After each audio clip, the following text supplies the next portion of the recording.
Prop 8's unconstitutional, Washington's passing its marriage equality bill, Illinois introduced a marriage equality bill of their own, we're making more progress in Maryland, and now New Mexico has pulled proposed anti-gay marriage law. I told you 2012 was going to be busy. I'm Matt Baum with the American Foundation for Equal Rights, and welcome to Marriage News Watch for February 13th, 2012. There are four big things that you need to know about last week's ruling. First, it is a huge deal that for the first time ever, a federal appeals court has ruled that it's unconstitutional to ban marriage equality. Second, the court ruled that there is no legitimate reason for singling out LGBT people for denying equal protection. Third, this ruling isn't just for California. The Ninth Circuit is the largest circuit in the country, and this ruling is a binding precedent from Alaska to Nevada. So if any of those states ever grant marriage equality and then try to take it away, this ruling says, in essence, stop, don't. The 14th Amendment protects minority groups. We'll talk more about that in just a minute. And fourth, it is a big deal that the court rejected the homophobic argument that the district court judge should have recused himself when he disclosed that he's gay. Each of those points is a huge victory, and they won't be our last. So now let's talk about what this could mean for Washington.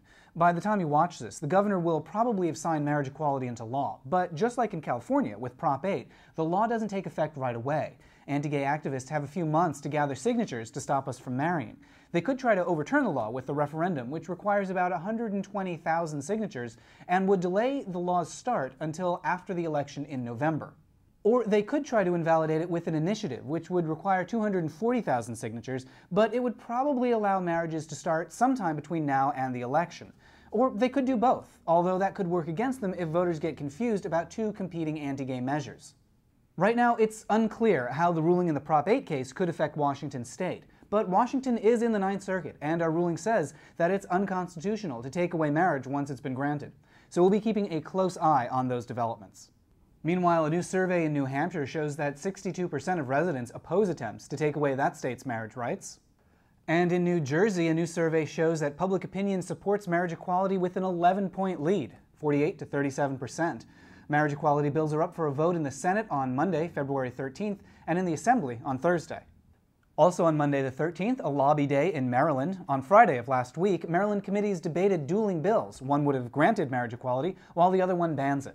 And in the Midwest, Illinois lawmakers have introduced a marriage equality bill less than a year after signing civil unions into law. And an attempt to strengthen New Mexico's prohibition on marriage equality has finally been scrapped. And finally this week, Australia will begin debate on 4 separate marriage bills. Votes on those bills are still a long way off, probably in late 2012, as politicians work to secure a stronger coalition for equality. Visit MarriageNewsWatch.com for up-to-the-minute news alerts on all these stories and more. And for more on the federal fight to overturn Prop 8 and win full federal marriage equality, visit AFER.org. I'm Matt Baum at the American Foundation for Equal Rights. We'll see you next week.